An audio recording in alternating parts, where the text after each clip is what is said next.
Thank you. Orca show.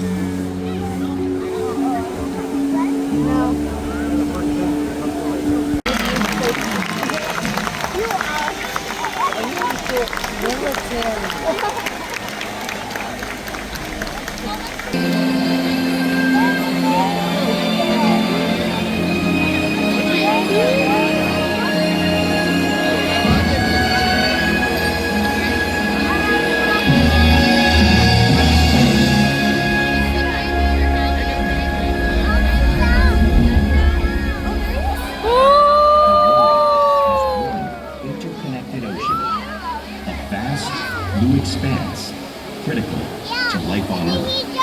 And there's no better animal to represent the story of the ocean with all its splendor and uncertainty than the killer whale, or as it's scientifically known, the Orcinus orca. The orca lives in every corner of the ocean, from the Arctic to the Atlantic, the Southern to the Indian, to the mighty Pacific and beyond.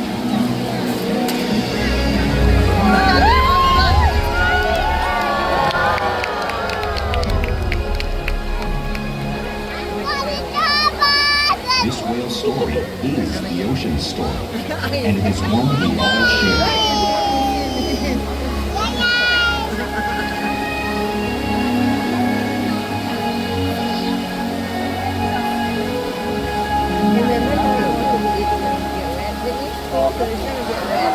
Welcome to Seaworld's Orca Encounter. My name is James, and it is my honor to introduce you to this intriguing and majestic animal.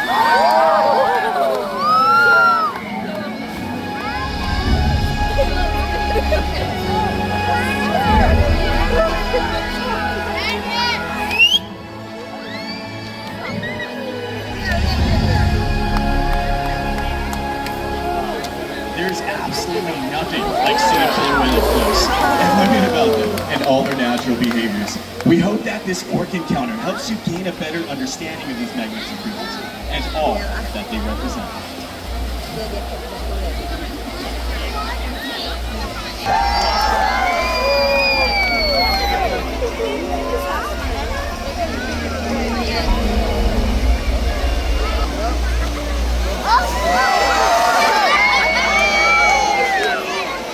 Well, they are found in every ocean. Orcas living off the coast of Iceland are quite different, and there's no Costa Rica. In fact, there are at least 10 types, or ecotypes, of killer whales. An ecotype describes the differences between killer whale size, physical form, prey, social structure, and habitat. As you can see, the differences are subtle, but noticeable when compared side by side. Orcas are adapted perfectly to their environments.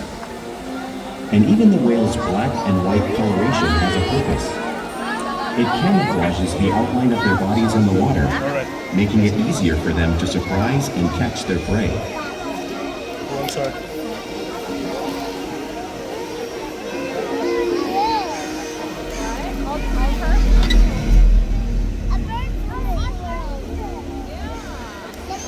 When viewed from above, the black of the whale blends in with the dark depths of the ocean.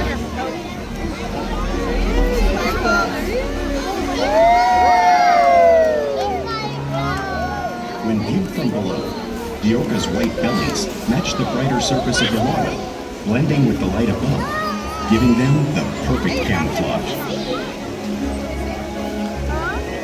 want to sit down? Sit in my lap. I want to stand up. Mommy, how are we going to wash the tail down? No, they're not.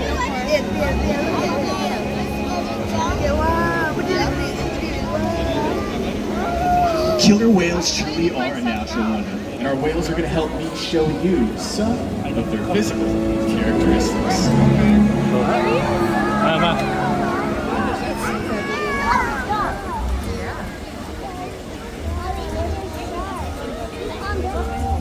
Their blowhole is perfectly designed for getting a quick breath of air at the surface of the water. Even their eyes work to their advantage. It looks like their eyes are within that wide eye patch, but that's just a visual distraction. Their eyes are actually located in the darker area in front of the wide eye patch, allowing them to camouflage from thrashing prey. The fin at the top of the whale, that's known as a dorsal fin. That dorsal fin helps stabilize the whale as it swims and helps regulate body temperature. The flippers on either side of the whale's body are known as pectoral flippers. The pectoral flippers are mainly used for steering and stopping.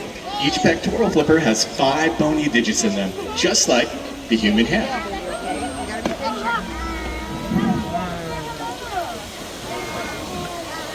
The lobes on either side of the whale's tail are known as tail flukes. The tail flukes are the engine of the killer whale, propelling them up to speeds of 30 miles an hour. Those can be as fast as some of our speedboats. But a whale swims the fastest and uses the most power when they're propelling their nearly 10,000-pound bodies all the way up and out of the water.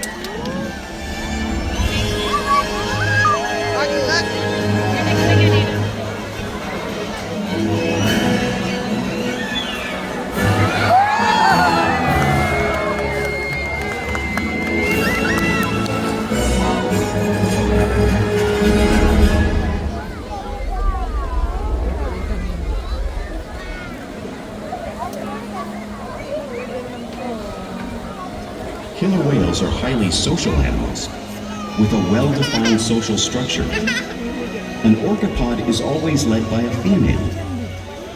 Though just half the size of her male counterpart, she is in charge. It's all about attitude, not size. Because they live and work as a group, orcas need to communicate with sounds and body language. Orcas use clicks for echolocation or navigation.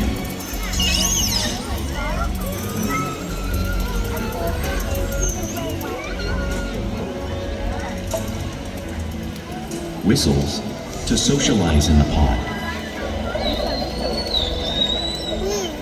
And calls for group coordination and hunting. No, we're not gonna call her right now, baby. We're at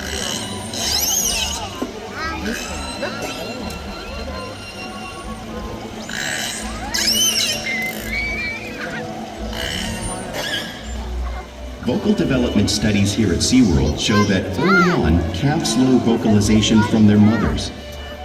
But as they grow, they learn from others close to them as well. This is a bottlenose dolphin call that Shuka learned and even taught other killer whales here at Seaworld. In fact, orcas are the largest members of the dolphin family. You're not gonna be able to see, Bubba. You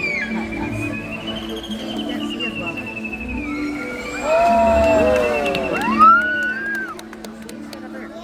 Whales here and in the wild use vocalization to communicate all the time. Like all animals, killer whales use body language as a form of communication. Pectoral slaps are used to display dominance and help get noticed. For example, a mother may use a peck slap to get her calf's attention.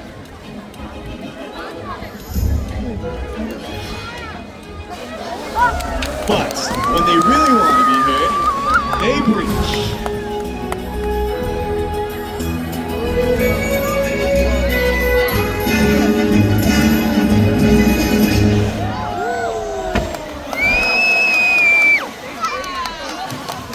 Spy hopping is how killer whales coordinate and get a better view of their surroundings when they hunt.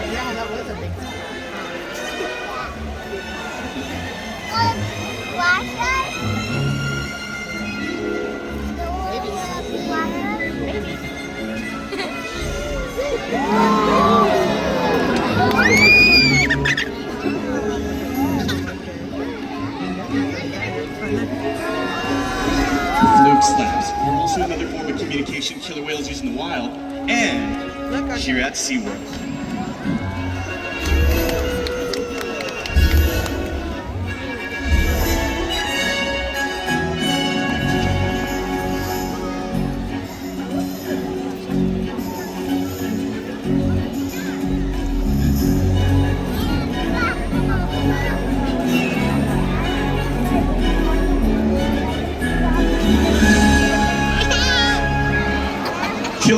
are excellent communicators, so it's no wonder why they're at the top of the ocean's food chain.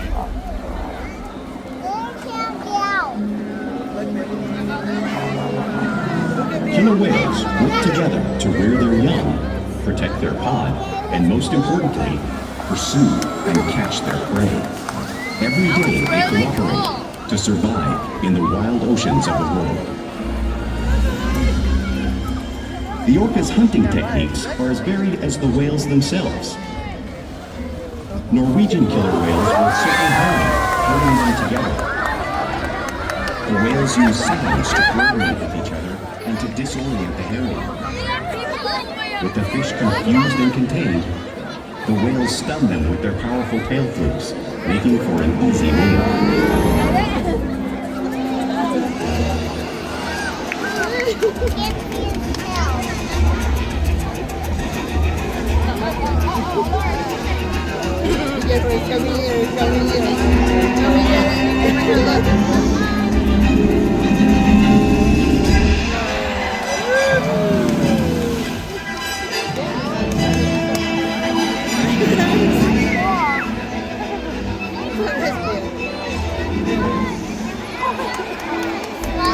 Killer whales in the southern hemisphere will capture sea lions by pulling them right off the beach. Watch as our whales demonstrate the same behavior and movement right here on our slide out.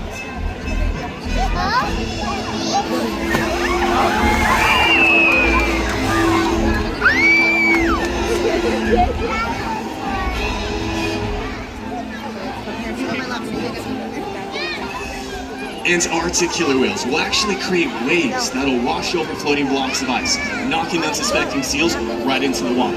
Watch as our whales demonstrate the same wave-making technique right here at the front of the pool, demonstrating one of the many complex and impressive hunting abilities killer whales have developed around the world. Yikes.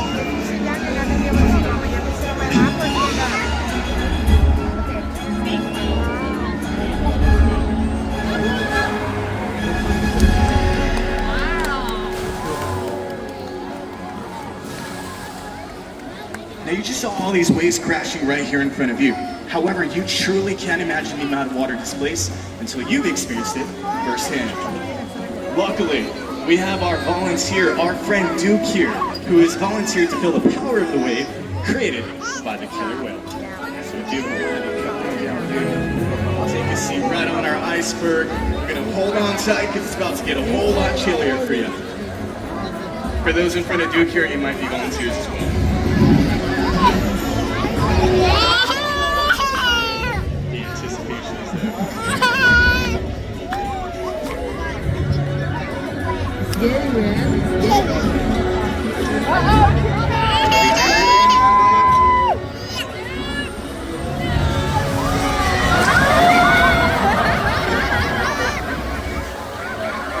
We didn't come to Seaworld and we didn't get splashed. Everybody else give Duke a round of applause here.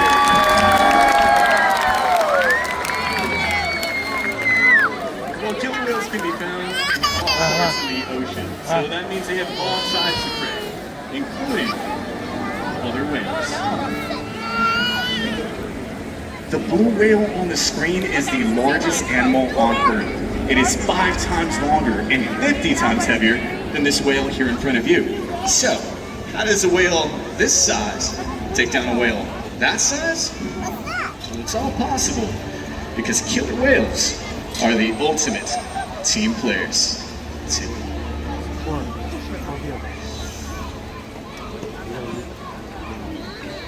In this example, we see the larger male orcas surround a sperm whale, forming a perimeter, while the females continue to drive the whale forward until it reaches exhaustion. The calves then move in to join the adults in the group. Whatever their prey, killer whales always cooperate and hunt together, making them a highly successful predator.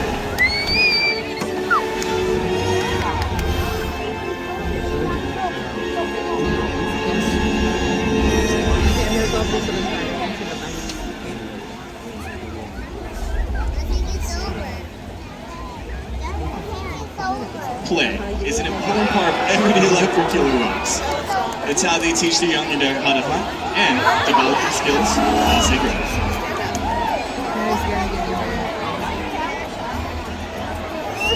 sama dia di ini satu panas. Makin ini sebenarnya udah panas sama dia. Porpoising. It's when an orca swims fast at the surface, breaking out of the water just for you.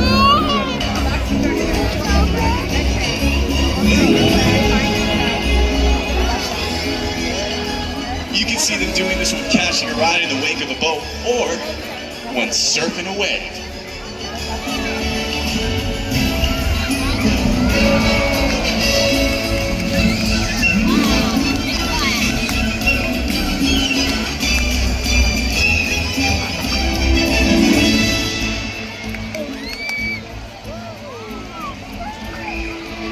Killer whales like to be touched and will rub their bellies on rocks when they can. Our whales are going to do this here just like the whales would in British Columbia.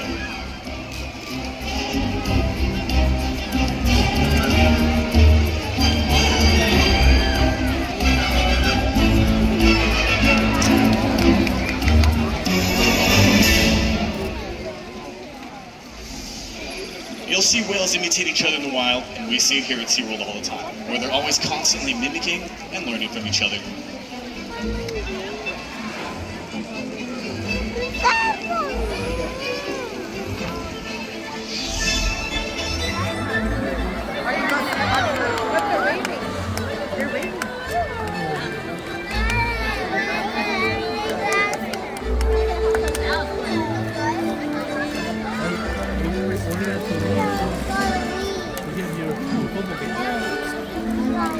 Now, playful behavior does have a purpose. Normally, a tail whip would be used to stun fish when hunting. However, today, I got a feeling they're going to be stunning all of you.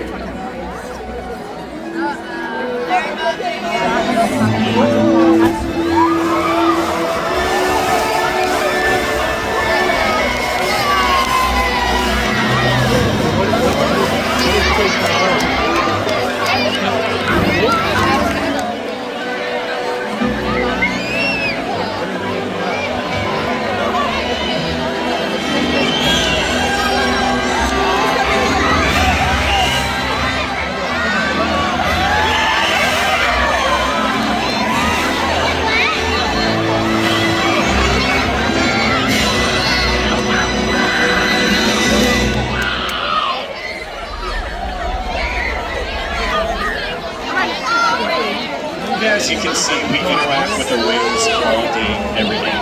We share trusted relationships and provide optimal healthcare, research, and quality of life. The whales even take an active role in their own healthcare and well-being.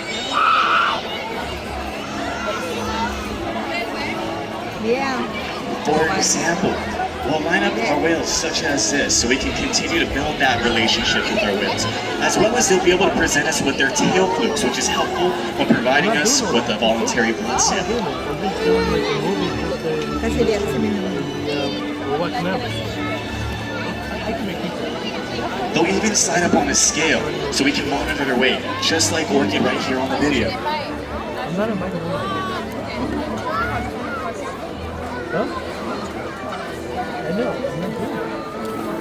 And she'll even let us collect a breath sample from her blowhole, thanks to the trusted relationships we built day by day here at Seaworld.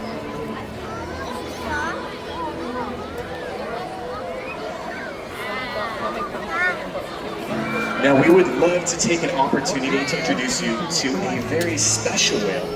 Everyone, put your hands together for Orca. Orca is one of our largest females here, clocking in at over 8,000 pounds.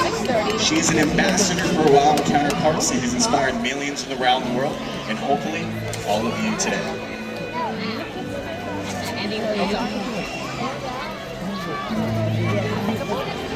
All contribute to these whales being in excellent shape. The whales here at SeaWorld have helped killer whales in the wild by participating in many research studies. One ongoing study monitors the whale's heart rate and breathing to understand how marine noise pollution from ship engines and other sources affect wild populations. In another study, scientists from NOAA, the National Oceanic and Atmospheric Administration, took measurements of the killer whales living Pag-lipat here, nila. including pregnant ones. By comparing these measurements with drone footage of killer whales in the wild, scientists are able to manipulate